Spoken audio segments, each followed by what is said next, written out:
మొత్తం ఎంత గలీజ్గా స్టార్ట్ అవుతుంది దీని నుంచి.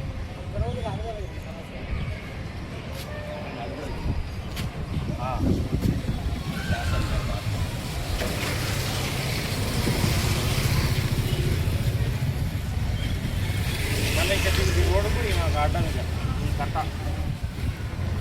ఈ కట్ట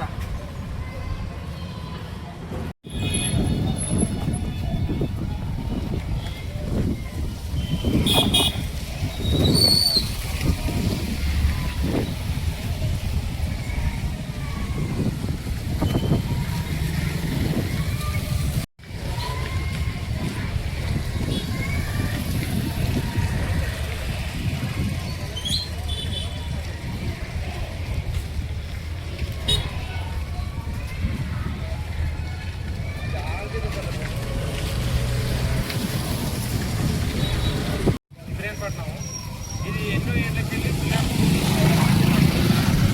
స్కూల్కు లీజుకి ఇచ్చి ఆయన పట్టించుకోడు. ఇక్కడ ఉన్నటువంటి స్కూలు యజమాన్యం ప్రిన్సిపాల్ వెంకటేష్ గారు ఆ ప్రిన్సిపాల్కి పట్టిస్తే మాట్లాడితే ఇది ఇట్లా గందరగోళం అవుతుంది. వాటర్ 2 సంవత్సరాలకి వెళ్ళి వాటర్ పోతూనే ఉంది, వస్తూనే ఉంది. పోయేటోళ్ళు లేడీస్ కానీ జెంట్స్ కానీ పిల్లలు కానీ విద్యావంతులు వీళ్ళందరూ పోతా ఉంటే ఇదంతా ఈ డ్రైనేజ్ వాటర్ మీద పడుతుంది, ఇళ్ళకి వస్తుంది. ఈ క్రమంలో ఎన్నిసార్లు చెప్పినా కూడా ఆయన పట్టించుకోడు. ఇది మున్సిపల్ వాళ్ళకి చెప్తేనేమో మాకు వస్తున్నాం పోతున్నాం అంటారు.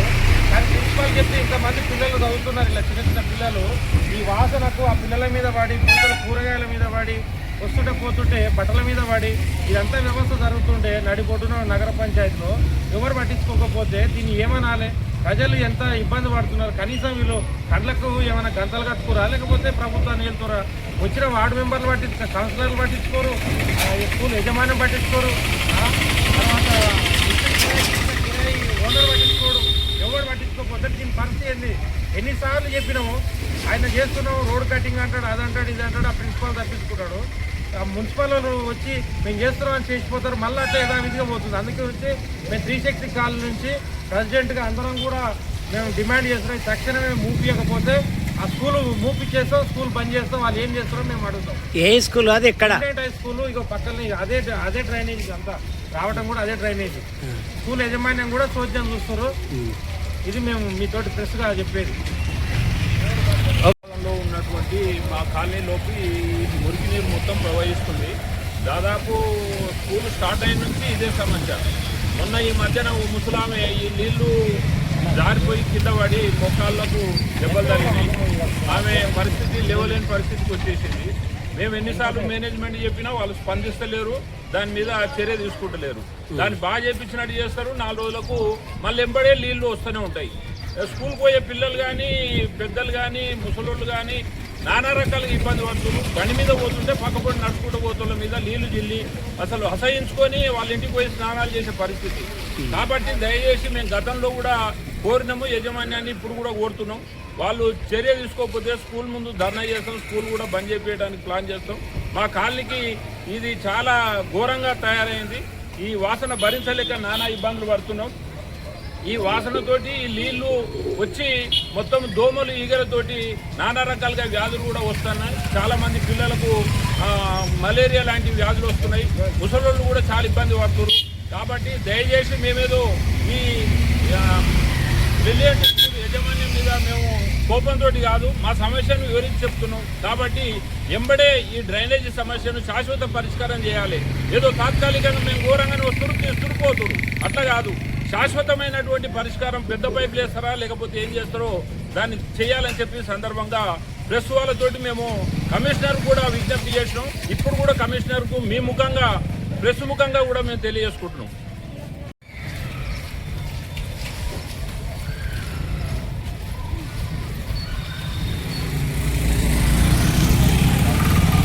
మీరు కూడా చెప్పండి. ఎవరు చెప్పండి సార్, ఏంది ప్రాబ్లం ఏంటి? ఇది డ్రైనేజ్ నీళ్ళ, మామూలు నల్ల నీళ్ళ, ఏం నీళ్ళు? స్కూల్లో ప్రిన్సిపల్కి 2-3 సార్లు కూడా కంప్లైంట్ చేసాము, ఆయన అసలు పట్టించుకుంటలేడు. అతను అడిగితే ఏం చెప్తుండో, ఏ స్కూల్ అది? బ్రిలియంట్ స్కూల్ బోధన అడగమని చెప్తుండో. ప్రజెంట్గా ఇప్పుడు ఈ వాటర్ వల్ల మా ఇంటి చుట్టూ అందరికీ టైఫాయిడ్, మలేరియా, ఇప్పుడు ఇంటికి కూడా వచ్చి చెక్ చేసుకుంటా 4-5 మంది ఉన్నారు ఇప్పుడు. ఐబిల్ పెట్టుకుంటా, ఫీవర్ ఉంది, జాండీస్ ఉన్నాయి, వైరల్ ఫీవర్స్, వాంతుల్ మోషన్స్, ఇప్పుడు ఎదురుగా బిల్డింగ్ పిల్లాడికి కూడా వాంతుల్ మోషన్స్ అవుతున్నాయి. ఓకే, మొత్తం మీద ఆ ఏరియా మొత్తం వైరల్ ఫీవర్స్ అయినాయి ఈ వాటర్ వల్ల. ఈ వాటరే మళ్ళా త్రాగునీటి వాటర్ కూడా జాయింట్ కలుస్తున్నాయి, తాగునీరు కూడా వాటర్లో కూడా మొత్తం కమెంట్ వస్తున్నాయి. దీనివల్ల చర్య తీసుకుంటారా లేకపోతే స్కూల్ మూపించి ధర్నా చేయాలా? మీ ప్రెస్ ద్వారా మీరు చెప్పండి. ఇప్పుడు ఇమ్మీడియట్లీ ఖాళీ వాళ్ళ మాత్రం డిమాండ్ చేస్తున్నాం.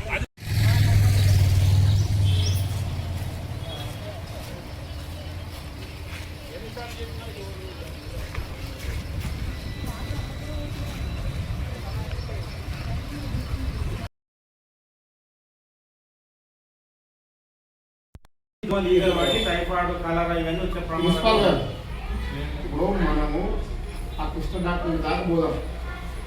మీరు రండి మా వెంబడి. నువ్వు ఏం చూసినావు మాకు అర్థమవుతుంది. నీకు కావాల్సింది ఫీజులు, ఇంకోటి ఏం లేదు. ఓనర్ కావాల్సింది కిరాయి, మీకు కావాల్సింది ఫీజు. అందుకని మీరు రండి. ఎంతమంది వరుసగా 102 రోజు చూపిస్తాం మీకు. ముందు ఎంతమంది ఎక్కిస్తున్నాం వరకు కాదు. మీరు ముందు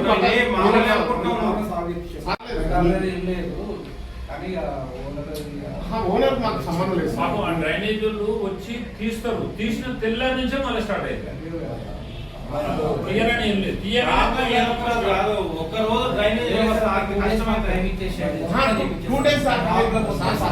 నేను ఏమంటున్నానంటే నువ్వు అందులో బట్ట పెట్టి ఆ వాటర్ బయటకు వెళ్ళకుండా నువ్వు వారం కూడా ఉంచుకో, మాకు సంబంధం లేదు. కాదు మీరు ప్రిన్సిపాల్ మీరు ఆయన కిరాయి ఇస్తారు ఇంటి వాళ్ళకి. మీరైతే సొంత బిల్డింగ్ కాదు కదా, మరి కిరాయి ఇచ్చినప్పుడు ఈ మెయింటెనెన్స్ ఇవన్నీ మీరు అడగాలి కదా. అంటే మీకు వాళ్ళ ఆలోచన ఉంటుంది.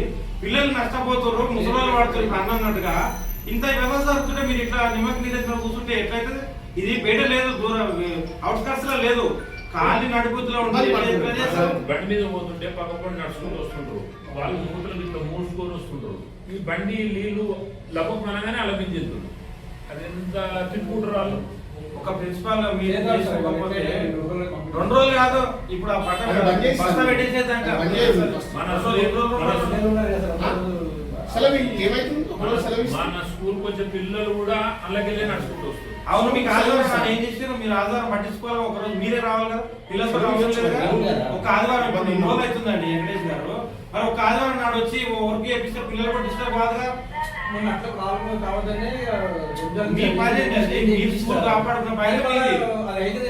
అనుకోలేదు. సమస్య ఒకటి ఉంది.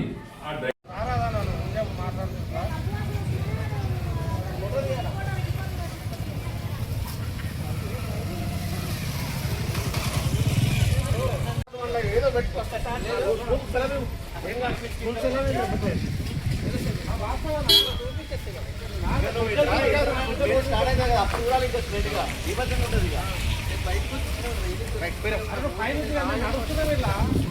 నడుస్తున్నా మీరు పట్టబెట్టు అట్లే దిగు కూడా విలువన్నాను.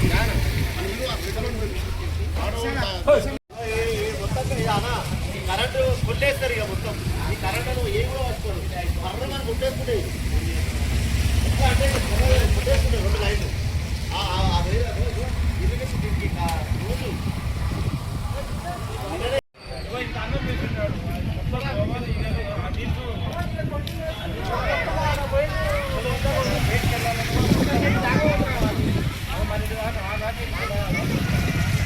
ఎప్పుడైనా పరిష్కారం చేశారు. ఇప్పుడు ఆయన కోల్పోతే యాదవ్ వస్తాడు, ఇంటి అక్కడ పోతాడు.